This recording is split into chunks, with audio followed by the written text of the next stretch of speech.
استخارہ واجب. استخارہ واجب اس کو کہتے ہیں کہ ایک کام کرنے کے لیے ہم نے استخارہ دیکھا, آ گیا یا تو اچھا آ گیا یا برا آ گیا, جو بھی ہے سمپل طریقے سے ہمیں پتہ چل گیا کہ بھئی کام کرنا اچھا ہے, اس کام کو کر لینا چاہیے.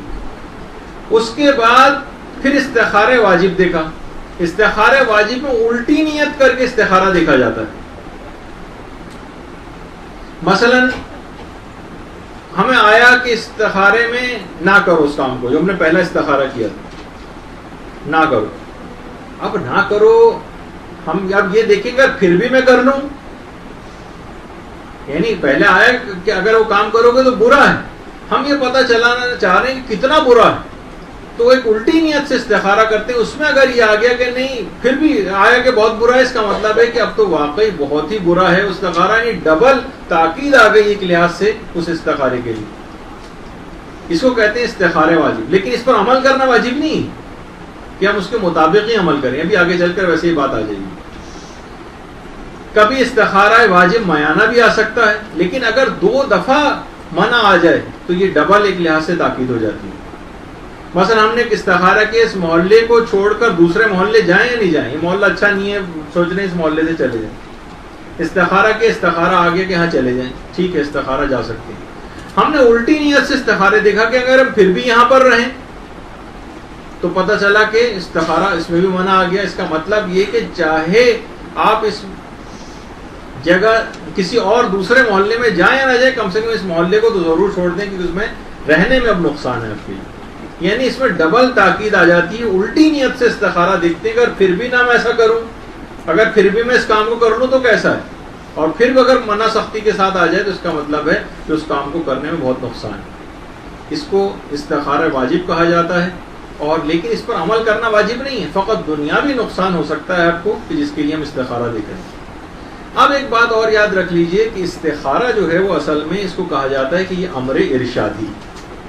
استخارہ امر ارشادی یعنی حکم کی اصل میں 2 اقسام ہیں. ایک کو ہم کہتے ہیں حکم مولوی, جو آقا و مولا کی حیثیت سے پروردگار حکم دیتا. حکم جیسے نماز پڑھو, یہ حکم مولوی ہے. آقا اگر ہم نہیں نماز پڑھیں گے تو ہمیں خدا عذاب دے گا, اسے حکم مولوی کہا جاتا ہے, ٹھیک ہے. لیکن مثلا یہ فلاں پھل کھاؤ, جیسے کہ بہت ساری روایتوں میں بھی آتا ہے, یہ حکم ارشادی کہلاتے ہیں. جب بھی کہا جاتا ہے کہ تہذیب الاسلام کی اکثر روایتیں وہ حکم ارشادی, ان کا ماننا واجب نہیں, لیکن اگر ہم نقصان خود ہی اٹھائیں گے اگر ہم اس کی مخالفت کریں گے. جیسے ڈاکٹر اکثر کہتا ہے بھائی یہ چیزوں کھانوں کی آپ احتیاط کریں, زیادہ ثقیل غذا نہ کھائیں, چکنی غذا نہ کھائیں. یہ ڈاکٹر کے جتنے مشورے ہیں سب حکم ارشادی ہوتے ہیں, سوائے اس کے کہ کوئی بہت ہی بڑا اس کا کوئی نقصان ہو رہا ہو جس سے آپ کی صحت کو خطرہ ہو تو ایک الگ بات ہے. مثلا والدین کو وہ حکم ماننا واجب ہے جس سے ان کو اذیت ہو رہی ہو, جس کی مخالفت سے, وہ حکم ماننا واجب ہوتا ہے. لیکن والدین ویسے ہی کہہ رہے ہیں کہ دیکھو بیٹا ایسا کر لو, بیٹا جلدی اٹھا کرو, یہ والا حکم ماننا واجب نہیں. لیکن یہ امر ارشادی, آپ کا اپنا فائدہ ہوگا اگر والدین کا یہ والا حکم بھی مانیں گے. نہیں مانیں گے تو آپ کا کوئی دنیاوی نقصان ہو جائے گا. تو اس کو جتنے بھی جب بھی کہا جاتا ہے کہ جتنے بھی سچے خواب ہیں یہ امر ارشادی ہوتے ہیں. یہ ہے پروردگار کی طرف سے ایک نصیحت, دیکھو تمہارا اپنا ہی فائدہ ہے اس کے اندر اگر تم ایسا کر لو.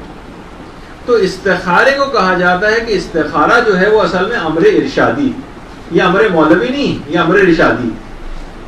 تو اسی وجہ سے جیسے میں نے کہا کہ جتنی بھی تہذیب الاسلام کی روایتیں ہیں وہ زیادہ تر امر ارشادی کے معنوں میں ہوتی. کیا جیسے اس میں امر مولوی ہوتا ہے, جو آقا اور مولا کی حیثیت سے پروردگار حکم دیتا ہے, اس کا نتیجہ آخرت میں ظاہر ہوگا, یعنی عذاب کی صورت میں یا ثواب کی صورت میں جنت دے کر. لیکن امر ارشادی کی مخالفت یا موافقت کا فائدہ اسی دنیا میں مل جاتا ہے. آپ نے نئی بات مانی, آپ کو خود ہی دنیاوی نقصان ہوگا. تو جب ہی کہا جاتا ہے جیسے کہ حضرت یعقوب کو یوسف کے غم میں کیوں بیٹھنا پڑا, کہ پڑوس میں ان کے ایک مستحق تھا, وہ اس تک خود پہنچ کر نہیں گئے, اس کی وجہ سے یہ نتیجہ ہوا اس کا کہ کیوں پڑوسی کی خبر گیری نہیں کی. ایک امر ارشادی ہے, ذرا خیال رکھنا چاہیے تھا, ایک نبی کی شان سے تھوڑے سے بعید بات تھی. تو اسی دنیا میں ایک نقصان یہ ہوا کہ اپنے بیٹے سے اتنے سال تک دور رہنا پڑا. یا مثلا حضرت یوسف جب وہ کوئی قیدی رہا ہو کر جا رہا تھا اور خود بھی قید تھے تو کہا بادشاہ سے میرے لیے سفارش کر دینا رہائی کے لیے. تو خود اس کے بعد یوسف بہت پچھتائے تھے اور اس کے بعد 1 سال ان کی رہائی میں رہ گیا تھا. اس کی پاداش میں مزید 4 سال تک اور ان کو قید میں رہنا پڑا. دنیا ہی کے اندر نقصان ہو گیا. باپ کے احترام میں ذرا کمی کی. بادشاہ مصر ہو گئے تھے, یعقوب سامنے سے آ رہے ہیں, یعقوب فرحت شوق میں محبت میں بیٹے کی گھوڑے سے نیچے اتر آئے, بھاگتے ہوئے جا رہے ہیں یوسف کی طرف. یوسف کیونکہ بادشاہ ہو چکے ہیں, احترام میں ذرا کمی کر دی, سب اپنے جاہو حشم کے ساتھ ہیں, گھوڑے سے پہلے نیچے نہیں اترے. اسی وقت دیکھا کہ ہاتھ میں سے ایک نور سا نکل کے آسمانوں میں چلا گیا ہے. جبریل نے آگے کہا یوسف نبوت آپ کی صلب سے لے لی گئی, باپ کے احترام میں آپ نے کمی کر دی. یہ امر ارشادی, امر مولوی نہیں تھا کہ مثلا جس کی مخالفت کرنی حرام ہوتی کچھ, لیکن دنیاوی نقصانات برداشت کرنا پڑتے. تو بہرحال اس طریقے سے یہ تو اب استخارہ جو ہے اس کے متعلق بھی علماء کہتے ہیں کہ یہ امر ارشادی ہے. اصل امر ارشادی کے معنی اس کی مخالفت سے آپ کو آخرت میں کوئی نقصان نہیں ہوگا, فقط اس دنیا کے اندر نقصانات ہوں گے جو برداشت کرنا پڑیں گے. غلط جگہ مثلا ہو سکتا ہے شادی ہو جائے, کاروبار میں آپ نے اس کی مخالفت کی, کاروبار میں نقصان ہو جائے, کسی اور چیز کے اندر اس طرح سے نقصان ہو جائے. یہ برحمتك يا أرحم الراحمين وصلى الله على محمد وآله الطاهرين.